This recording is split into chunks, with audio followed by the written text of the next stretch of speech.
भक्ति मानो सभी तीर्थ है आड़ा। तो बहुत सावधानी से भक्ति का जीवन हमको इसमें ध्यान की यात्रा को आगे बढ़ाते रहना है। बड़े बड़े संत हैं, मुझसे कई गुना ज्यादा यहाँ पे मोहनदास महाराज बैठे बोरवा, मैं उसके पासन में नहीं हूँ ध्यान में, फिर भी पूछते हैं कितनी मानता है, फिर भी पूछते हैं, से ज्ञान आता है। रात भर कई दिनों तक भजन में बैठ सकते, मैंने उनको देखा है। महिमा नहीं करनी चाहिए मगर बात आती है, क्योंकि इतना सब करने के बाद हमारे साथ ये भूल नहीं होनी चाहिए। तुम थोड़ी बानी पढ़ते हो, महाराज का ज्ञान तुमको पता है कि हमको बताओ, अब यही होना चाहिए। अब मुझे पूछने से क्या वो महाराज मुझसे छोटे थोड़ी हो गए, मैं तो उनके पैर छूता हूँ आज भी सबके सामने। बड़ा बड़ा ही रहता है, बड़ा बड़ा ही ना सके। तो यही है रीत। महाराज कहते हैं कि गेल भेद पाया बिन बकिया कोई नहीं उतरा पाया। अब मैं समझाता हूं गेल भेद। बहुत लोग कहते हैं, सभी कहते हैं, मैं भी कहता हूं, महाराज जी ने कहा कि हमारा मार्ग प्रेम का। बिल्कुल। तो भाई प्रेम भीतर में कैसा करना है ये खुला नहीं कर पा रहे हो। क्या केवल हमारा मार्ग प्रेम का है तो श्वासोश्वास में ध्यान क्यों? तो केवल इतना आसान नहीं है कि प्रेम करो जाके ना हो, प्रेम से। महाराज ने वाणी में दिखाई है, मगर इसके पीछे एक भेद बताया है, एक रास्ता बताया है। वो पहली साखी में आती है ससुर मानव पद के भेद सहित ज्ञान घट आवे, प्रेम भाव ने जो मन पावे, मुख मिलन की यही उपाय, दूजी नहीं शीश में भाई। अब सोचो कि भेद पहले आ रहा है कि प्रेम पहले आ रहा है?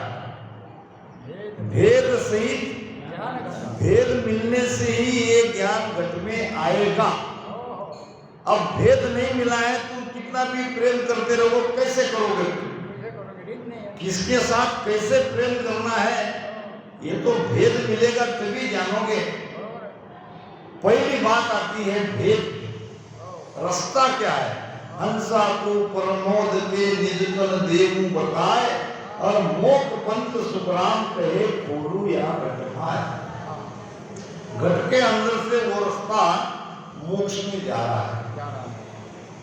तो सूक्ष्म भेद की बात मैं आपके सामने कर रहा हूं, एकदम सूक्ष्म सूक्ष्म पार पार करके मैं कहने की कोशिश कर रहा हूं। भेद क्या है हमारा? ऊपर ऊपर कहने के मेरे जैसा आके कह देता है प्रेम प्रेम से है, भाई प्रेम की भक्ति है, इसमें हटयोग नहीं है, इसमें ये नहीं है, उसमें वो नहीं है। फिर ये सांस उसास में भजन करने की बात क्यों आई है? तो पहली बात हमारे पास भेद है। महाराज कह रहे कि गेल भेद पाया बिन बकिया कोई नहीं उतरिया पारा। भेद तो है, तो भेद को पूरा करो। भेद मिलने के बाद फिर प्रेम की बात आती है। भजन जो करना है वो प्रेम से करना है, उसमें प्रेम लाना है। अगर भेद ही नहीं मिला तो प्रेम कैसे करोगे? रास्ता ही नहीं मिला। कि एक पहर में जागत चेतन वेतन माय, जे मंथन वो करी है, प्रेम धसे उर्माय, प्रेम धसे उर्माय, उलटता बार न लागे, नक चक नाड़ी रोम नाम धुन सब में जागे, सुख राम कहे गुरु मेरे, जुड़तवंती भाय एक पहर में जाग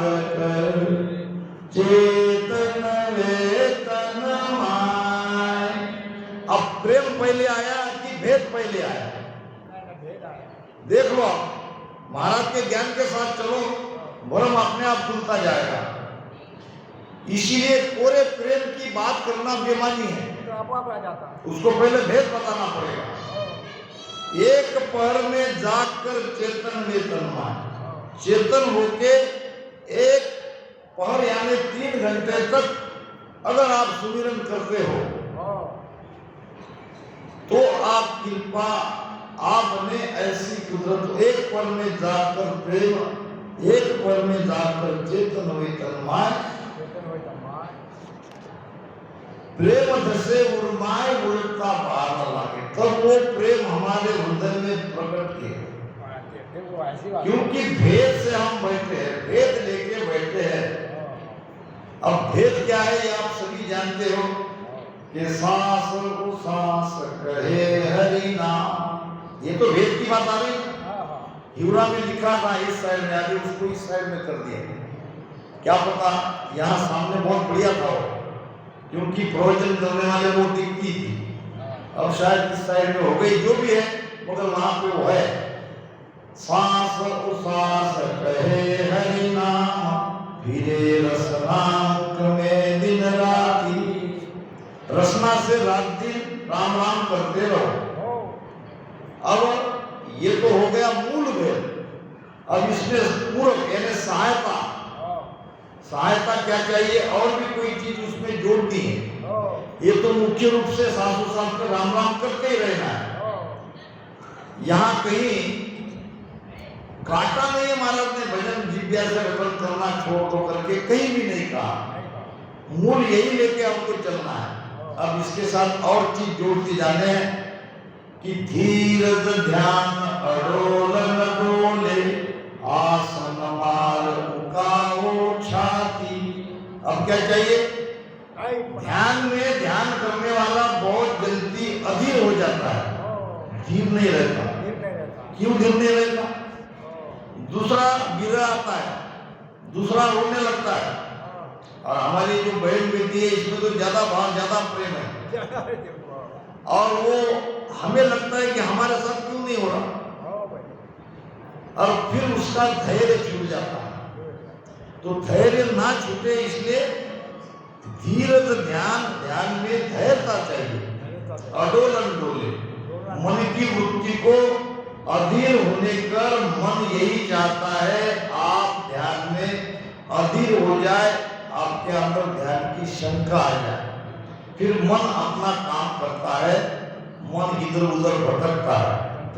धीरज ध्यान अडोलन डोले, आसन मार उकाओ छाती।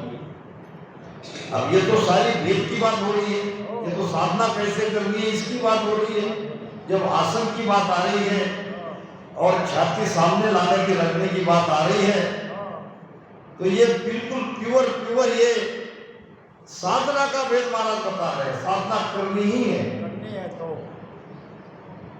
धीरज ध्यान अडोलन डोले, आसन मार उकासो छाती, नाड़ समीसर राखत नाही, बोड़त अंगन बदत बाती। अब यहां जरा मेरा जो विचार एक अलग है आप सबसे, और मैं निसंकोच रखता हूं, मानो मत मानो। मारवाड़ी भाषा है। नाड़, नाड़ किसको कहते हैं? नाड़ गर्दन। समीसर किसको कहते हैं? समीसर यानी झुकी हुई। राजस्थान की कोई बानीला उसमें लिखा है समीसर का अर्थ झुकी हुई। ये गर्दन, नाड़, समीसर, राखत। राखत यानी वहां सर्वविराम है, गर्दन को थोड़ी झुकाए रखो। नाड़, समीसर, राखत। अब नाही जो शब्द है ये गर्दन को लिए नहीं है। कोई कहते हैं गर्दन सीधी करो, मैं कहता हूं तो गर्दन को झुकाओ, क्योंकि समीसर का अर्थ होता है झुकी हुई रखना। नाड़, समीसर, राखत, ऐसे। इसका वैज्ञानिक कारण बहुत है। ये भेद की बात है। ये जलंधर मन की स्थिति से भजन करना है। नार समी सर राकत, छाती सामने, पीठ सीधी, गर्दन झुकी हुई और मोड़त अंगन बदत बाती। शरीर को इधर उधर हिलने मत दो। शरीर स्थिर नहीं रहेगा तो मन स्थिर नहीं होगा। और राम शब्द के अलावा तो दूसरी कोई बात करो ही मत, बोलो ही मत। अब मनकूत हो। अब मनकूत कैसे ठोकोगे? यहाँ आपको तत्वभेद ज्ञान की साखी का अर्थ करना पड़ेगा। वहां लिखा है वेदे मूल सूरत घर लावे मन पवना की गाल बुलावे। अब वेदे का अर्थ खोजना लिखा है, मगर वो शब्द वेदे नहीं है, वो शब्द है बांधे। आज लक्ष्मण जी बापू रहते तो कहते थे कि बिल्कुल यही सही है। बांधे मूल, आपको नीचे जो मूल बंध से आपकी ये वायु पवन बाहर निकल रही है उसको बांधो। यहां भी बांधो, नीचे भी बांधो। बांधे मूल सूरत घर लावे मन पवना की गांठ भुलावे। मन और पवन तब लगेगा भजन में, और बहुतों का लग नहीं रहा है फिर भी कोशिश नहीं करते कि इसका करने में क्या अंतर है। हमारा मन पवन के साथ नहीं लग रहा है, भजन तो सालों से कर रहे हैं, एक बार मानने में क्या है? 25-25 साल दूसरे की मानते हैं, एक बार तो मानो। अब महाराज कह रहे करके हम कह रहे, हमारा घर का थोड़ी ज्ञान है। ये पूरा भीतर का विज्ञान आपको समझना पड़ेगा। क्या विज्ञान है? हमारे शरीर में जो हम प्राणवायु लेते हैं ये 5 प्रकार के कार्य करते हैं। ये 5 प्राण, 5 कार्य उनके अलग अलग शरीर में है। प्राण का काम है धड़कना, यहाँ धड़कता है वो प्राण है। और यहाँ है उदान, उदान वायु मस्तिष्क को संवेदना देता है, जैसे ठोकर लगती है अंतर में और सारे शरीर को पता चल जाता है।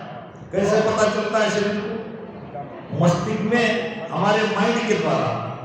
माइंड को कौन कहता है भीतर में? ये उदान वायु कहता है कि यहाँ हाथ को पैर को चोट लगी है या नपुन काटते काटते वहां खून निकल गया है। ये सारे शरीर को कैसे मालूम पड़ जाता है? वहां बैठा उदान वायु मेंदु को सूचना देता है कि ऐसा ऐसा शरीर में हो गया है, ये घटना घटी है। मेंदु के द्वारा सारे शरीर को पता चलता है। तो वायरलेस हो गया, वायरलेस ही तेज है। और ये प्राण धड़कता है, ये उदान संवेदना पहुंचता है, फिर आता है नीचे नाभि में समान वायु। समान वायु जो हम भोजन खाते हैं, जीभ से दांत से हम चबा चबा के खाते हैं, तो कहाँ जाता है वो? नाभि में। फिर नाभि से सारे शरीर को कैसे मिलता है? भोजन तो सबको चाहिए, पानी तो सबको चाहिए, वायु तो सबको चाहिए। उंगली को चाहिए, पैर की उंगली को चाहिए, हाथ को चाहिए, पैर को चाहिए, आँख को चाहिए, आँख को भी वायु चाहिए, आँख को भी अनाज चाहिए, कान को चाहिए, सबको चाहिए। ये कौन देता है? शरीर में 72,000 नाड़ियां है और 72,000 नाड़ियों के द्वारा ये समान वायु नाभि में जो आया है अन्न या पानी, वो सब डिस्ट्रीब्यूट करता है, पार्सल करता है कि जाओ भाई सबको पहुंचा दो। ये समान वायु और व्यान वायु सर्व शरीर में व्यापक है। फिर 5वां वायु है अपान, बाहर निकलता है, जो शरीर में नहीं होना उसको बाहर फेंक देता है। हम हमारी माता के गर्भ से बाहर आए तो माता हमको बाहर फेंकती अपान वायु के द्वारा। अपान वायु अपना कार्य न करे तो माता प्रसूति न हो। तो जो भी हम टट्टी करते हैं, पेशाब करते हैं, माता के गर्भ से बाहर निकलते हैं या हमारी गैस बाहर जाती है, ये सब अपान वायु करता है। अगर ये कार्य करना बंद कर जाए तो हम तुरंत मर जाएंगे। तो अब हो क्या रहा है? हम सांसों सांस में भजन कर रहे हैं, भजन करने में हमारी कोई कसर नहीं है, मगर ये नहीं समझ पा रहे कि सारा खेल वायु का है। वायु से ही वायु को ताकतवर बनाना है, वायु को ही पलटाना है, और वायु में ही हमारा प्राण है, और वायु के द्वारा ही प्राण को ऊपर चढ़ाना है। ये किसी ने नहीं बताया। ये तो साइंस है। हमको केवल इतना ही बता दिया स्थान स्थान पर करो, वो बराबर था उनका, उस समय वही कहना था। आपको तो केवल इसमें लाना था उनको, लाना था। आज भी वही कह रहे हैं। बहुत लोग प्रश्न करते हैं, ये पुराने संतों ने नहीं कहा, और ये संत वही कह रहे हैं, मैं तो केवल माध्यम हूँ, ज्ञान तो उनका ही है। वही हमारे विश्राम बाबू कह रहे हैं, मेरे माध्यम से साधुराम बाबू कह रहे हैं, आज वो रहे तो वही एक कहते। बात वो नहीं है इसने क्या क्या उसने क्या क्या, अपने वाणी में है तो इससे ज्यादा प्रूफ और क्या चाहिए। और वो जमाना कैसा था, वाणी भी देखने को नहीं मिलती थी, हरगत भी किसी को ऐसे बोलते बोलते मुकदगत हो गए तो हो गए, नहीं तो ज्ञान मिलता ही नहीं था देखने का, दूर से देखनी पड़ती थी, और मराठी भाषांतर ही उपलब्ध था जहां था, फिर कैसे खुलेगा ये रास्ता। तो इस प्रकार ये 5 प्राण है। अब हो क्या रहा है कि ऑटोमेटिक गुदा स्थान हमारा खुला है। फिर ये जो हम सांस में भजन करते हैं, कुछ ही मात्रा में भजन ऊपर जाता है रीढ़ की हड्डी से, बाकी सब गुदा से बाहर निकल जाता है। अब गौतम बुद्ध को एक आदमी ने पूछा कि महाराज आप ज्ञान को सबको सलीका देते हो, 1000 भी लोग आपके सुनने वाले हैं, ज्ञान देने में तो कोई कसर नहीं रखते हो, फिर क्या कारण है कुछ गिने चुने लोग ही ध्यान में उतरते हैं। तो भगवान गौतम बुद्ध ने कहा, मनुष्य भी घड़े के समान है।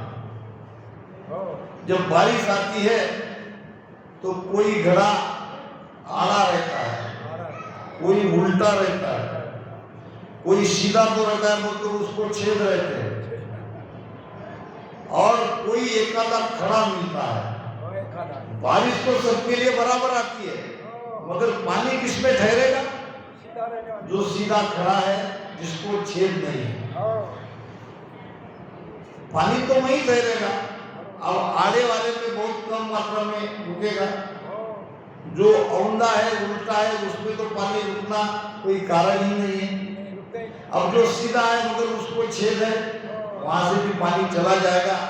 तो हमारे साथ यही हो रहा है, वजन हम बहुत कर रहे हैं, मगर ये पवन, ये वायु गुदा के द्वारा बाहर जा रही है। तुम गुदा को रोक के तो देखो, गुदा को आप रोक के तो देखो, तो क्या वाणी में प्रमाण है? वाणी को मानते हैं, वाणी को, वाणी की नहीं मानते।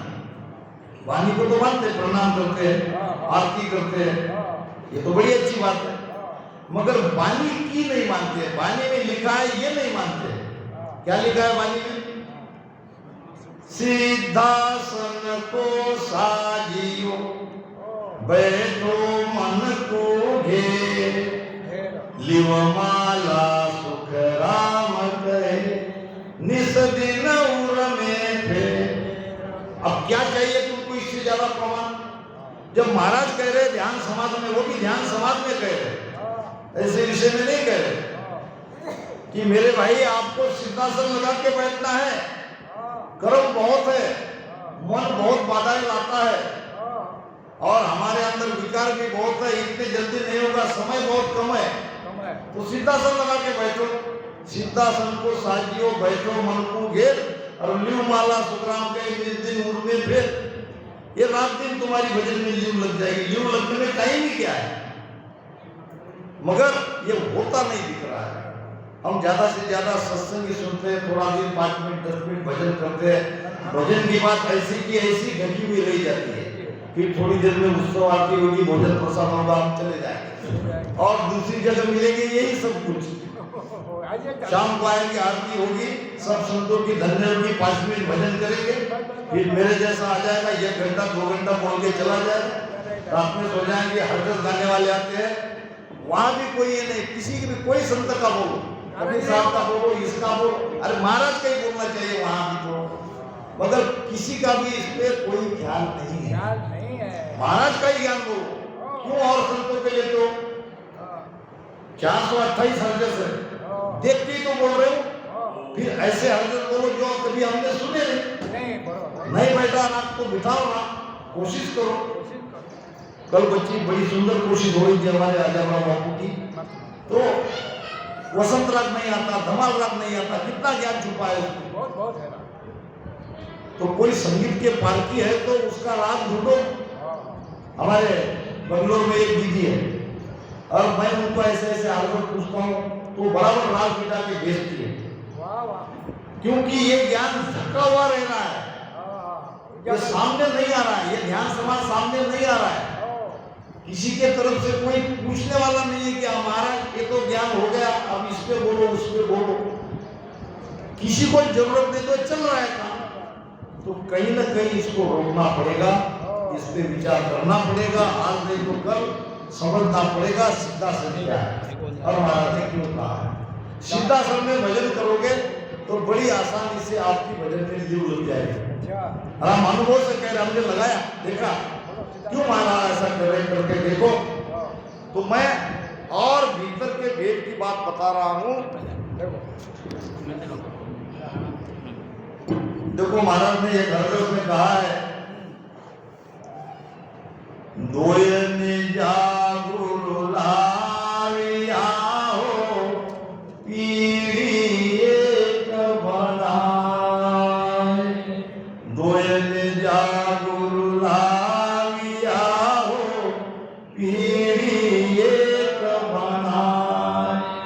दोय नर लागा खेचना हो, दोय नर लागा खेचना हो, यूं गुरु कायो आय नहीं तर डूबाता, डूबाता दे माय नहीं तर डूबाता, मारा सतगुरु कायो आय नहीं तर डूबाता। अब इसके मर्म को समझो, कौन किसको काट रहा है। ऊपर ऊपर में सदगुरु हमको भवसागर से बाहर काट रहे। अब कैसे काट रहे? नमो नमो गुरुदेव परम निर्भय बताया, नमो नमो गुरुदेव ज्ञान मोह निर्भय दिया, नमो नमो गुरुदेव तिमर मन का हर दिया। बात आती ना, बाहर गए पार उतारे, ऐसे भुजा पकड़ के हमको भवसागर से खींच लिया। तो ये जैसा शिष्य का भाव है वैसा उसको ज्ञान दिया जाता है। अब ये तो प्रारंभिक बात हो गई, अब ये भीतर की बात बता रहे महाराज। दोनों बात बताने वाले महाराज ही है। शिष्य अगर सीधा सदा बोला है तो उसको यही समझाया जाएगा, शिष्य गुरु ने तुम्हारा हाथ पकड़ लिया और तुमको बाहर कर लिया। अब कैसे बाहर किया ये महत्व का है। तो दो नेजा, दो रस्सी जान, अब दोनों को अगर एक प्लेट को एक कर दिया, क्या कहते हैं उसको, दोनों रस्सी की एक रस्सी बना दी। पहले दोनों रस्सी मजबूत है, पहले दोनों रस्सी, अब दोनों को मिला लिया तो वो कितनी मजबूत होगी, वो टूटेगी नहीं, क्योंकि नीचे से बाहर निकालना है ना। रस्सी अगर टूट गई तो नीचे गिर जाएगी। तो ये दो नेजा गुरु लावे आओ पीढ़ी एक बनाए, दोनों को एक बना दिया। अब खींचने वाला भी चाहिए, दो नर लागा खींचना हो यू गुरु काढ़ा है। बाहर में तो कोई आदमी कुएं में गिर गया तो उसको एक पाटी पे दो रस्सी इधर करके उसको बिठा देते हैं और ऊपर से आदमी खींच के उसको बाहर निकाल देते हैं। भीतर में किसको निकालना है? अच्छा, नौ द्वार से जाने वाला कौन है? नौ द्वार से कौन जाता है? भक्ति करते हो? नहीं नहीं, हम किसी की भी लोग, नौ द्वार से क्या जाता है हमारा? वो प्राणी जाता है। 10वें द्वार से कौन जाएगा? प्राणी जाएगा कि केवल सूरत की जाएगी? सूरत नहीं जाएगा। सूरत तो माध्यम है, सूरत शब्द तो माध्यम है, असली चीज है प्राण को बाहर निकालना। तो हम कौन है? प्राण है। अब उसको प्राण को जीवात्मा कहो, आत्मा कहो, ये की है। और ये है कहाँ? तो ये है श्वास में। प्राण सांस में। श्वास में है तो श्वासा को ही तो पलटाना है। हाँ, गिगन चरण का पवन है न्यारा। न्यारा। ब्रह्मांड में जो पवन चलता है वो न्यारा है, यानी ये सांसों सांस में जो पवन आती जाती है ये अलग है, और पीछम के रास्ते से चलने वाली पवन अलग है। ये सांस सांस में भजन करने से ही चढ़ेगी, भजन नहीं करोगे तो नहीं चढ़ेगी। तो जब नाभि में हम दारोदार भजन कर रहे हैं और हमारा गुदा स्थान खुला है, तो ये वायु को तो नैसर्गिक वहां से जाने की आदत है, तो हमारा 3/4 पवन गुदा से बाहर निकल रहा है, थोड़ा सा ही ऊपर पलट रहा है। अगर तुम वहां रोक लोगे, गुदा को बंद कर लोगे, तो 100% पवन ऊपर चढ़ेगा। यानी 4 साल अगर भजन करने में ऊपर चढ़ने में लगते तो वो काम 1 साल में होगा, क्योंकि जो वायु एक्स्ट्रा जा रही थी वो भी अब पलट रही है। अब इसमें होता क्या है, ये प्राण और अपान की गति को समझो पहले। अपान की गति है नीचे, प्राण की गति है ऊपर, क्योंकि प्राण का घर हृदय है। अब यहाँ श्वासोश्वास में भजन करने के बाद प्राण नीचे आया, मगर वहां नहीं रुकेगा, वो जाएगा ऊपर, उसको आदत है ऊपर जाने की। और अपान ऊपर नहीं आएगा, वो नीचे ही जाएगा। दोनों का पानी का धर्म क्या है? पानी का धर्म है नीचे ढलान की ओर उतार की तरफ बहना। पानी को आप कितना ही कहोगे भाई इधर मत जाओ, तुमको इधर ले जाना है, तो वो कहेगा नहीं, मैं तो जहाँ ढलान है, जहाँ उतार है वहीं जाऊंगा, वो उसका धर्म है। आग का धर्म है ऊपर जाना, ये धर्म है ना। इसी प्रकार ये 2 वायु का धर्म है, एक का धर्म है ऊपर चढ़ना, दूसरे का धर्म है नीचे चढ़ना। और हम सिद्धासन जब लगाते हैं तो हो क्या रहा है, इनका दोनों का उलट पुलट हो जाता है, अल्टी पल्टी हो जाता है। नीचे ऊपर जाने वाला प्राण नीचे आता है, समझो इस बात को। ऊपर जो जा रहा है स्वाभाविक, ये दाढ़ी यहाँ छाती को लगाने से अब ऊपर जाना बंद हो गया। नाड़ समीसर राखत, गर्दन को झुकी हुई रखते हुए ऐसे रखो। और बहुत लोग इस बात को आज मान रहे हैं, संपूर्ण भारत से मुझे इसी भेद पर फोन आ रहा है, वो कर भी रहे हैं, और उसमें लेडीज ज्यादा है, आदमी कम है। तो अब हमने क्या किया, प्राण की जो नैसर्गिक गति ऊपर जाने की थी वो अब नीचे जा रहा है। यहाँ उसको हमने ब्रेक लगा दिया, नीचे जा रहा है। अब ठीक नीचे जो अपान जा रहा है नैसर्गिक रीत्या, वहां गुदा को बंद करके उसको हम ऊपर ले जा रहे हैं। नीचे जाने वाला ऊपर जा रहा है, ऊपर जाने वाला नीचे जा रहा है। क्या होगा, यही तो 2 रस्सी है, अब दोनों एक मिलेंगे। मिलेंगे तो क्या होगा, या तो आपका पेट भर के बाहर निकलेगा, या सुषुम्ना को खोल के ऊपर जाएगा, 2 ही होगा। अब मेरे दुर्भाग्य से आज ये महाराज नहीं है लचीराम बाबू, ये भली भांति इस वेद को जानते थे, अब वो प्रसार प्रचार नहीं कर सके, समय नहीं मिला, मगर वो कहते थे युरा में कहा उन्होंने, देखो बोले मेरा गुरु धाम है, मैं यहाँ कह रहा हूँ, इनके बगैर तुम मोक्ष में जाओगे नहीं, चाहे कोई मुझे कुछ भी कहो, ऐसे कह के चले। अब यही तो बात है कि 2 निजा गुरु लावी आओ पीढ़ी एक बनाए, तो तुम लाओ ना। गुरु ने तुमको भेद बताया है, तुम प्राण को पलटाओ, अपान को ऊपर करो, प्राण को नीचे करो, और ये जो प्रेशर बनेगा, ये प्रेशर तुम्हारी कुंडली खोलेगा, जिसने सुषुम्ना का मुख बंद करके रखा है, नहीं तो नहीं खुलेगी वो, पीछम का रास्ता ही नहीं खुलता। राम राम करके ऊपर जाते हो, पूरब से जाते कि पीछम के जाते हो, ये भी पता नहीं चलता। ध्यान लग रहा है, ध्वनि सुन रही है, सुरती वहां लगी है, और बाबा जी बैठे हैं भात भर।